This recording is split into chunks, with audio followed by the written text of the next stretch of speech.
আসসালামু আলাইকুম রহমতুল্লাহ বরকাতুহু। তে বন্ধুগণ, আশা করি আল্লাহ পাকের অসীম রহমতে সকলে সহি সালামত আছেন। তে কবি গাজী আক্কাস আলী ইউটিউব চ্যানেল 017140885009 এর পক্ষ থেকে আপনাদের সকলের প্রতি রইল একান্ত আন্তরিক শুভেচ্ছা ভালোবাসা। তে বন্ধুগণ, এখন আপনাদের সামনে যে হোমিওপ্যাথিকের ঔষধের কারিশমাটা আলাপ করব, সেই ঔষধটার নাম হলো গ্রাফাইটিস।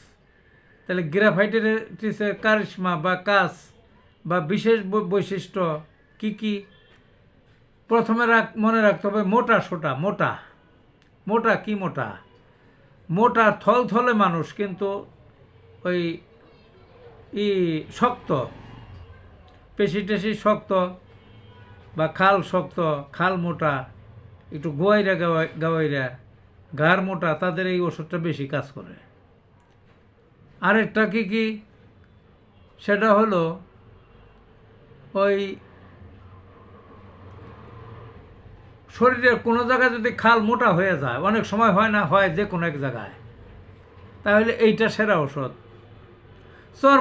চর্মরোগে যদি দেখা যায়, যতই চর্মরোগ হোক, একজিমা ট্যাকজিমা, দাউদ বা খাউজলি টাজলি যাই হোক, যদি খালটা মোটা হয়ে যায় বা অনেক দিনের পুরাতন চর্মরোগ, খাল মোটা হয়ে গেছে, খাল মোটা হয়ে গেলে এটা খাওয়াইলে শিওর কাজ করবে। আরেকটা হলো মোটা বলছি না, ওই করছে, ওই যে যে চর্মরোগ আছে, এটা খাই দিলেন, এই রস পরে বা ওই কষ পরে, এটা যদি মধুর মতো হয়, ঘন হয়, ওই যে ঘন মানে মোটা, মধুর মতো যদি ঘন হয়, তাহলে ওষুধ পারফেক্ট, সারবে ওই চর্মরোগ, যেমন তেমন যে কোনো ধরনের চর্মরোগ হোক। কিন্তু মধুর মতো ঘন এই রস চাই, বুঝলেন না? ওই যে মানুষে পায়খানা করে না, রোগ টোগ যাই হোক, পায়খানা যদি দেখা যায় মোটটা, লাড্ডাটা মোটটা, তাইলে কিন্তু এটা খুবই কাজ করে ওই ক্ষেত্রে। এই রকম নাক দিয়ে যে হিট বাইরে, এটা যদি খুব মোটা ধরনের হয়, মোটা মানে খুব শক্ত, বা এই খুব শক্ত হবে কেমনে, মানে তুলনামূলক শক্ত এবং এই এই মোটা জাতেই হয়, তাহলে খুব কাজ করবে। শরীরের যে কোনো স্রাব যদি একটু ঘন মোটাকৃতির হয়, বেশি কাজ করবে।